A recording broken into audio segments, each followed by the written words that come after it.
Cukuplah semua duka, musibah yang melanda.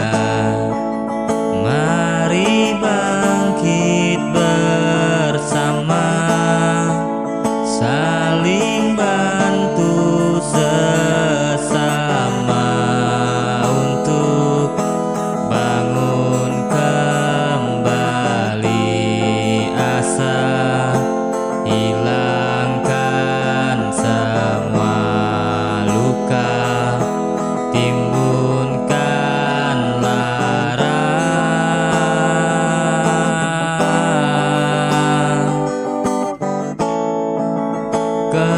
Kembalilah padanya, bersujud menghadapnya, memohon ampunannya,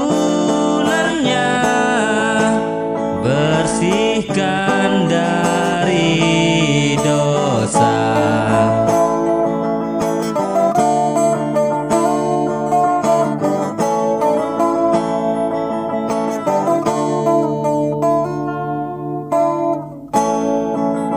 Tuhan punya rencana di balik ini semua, musibah dan bencana kita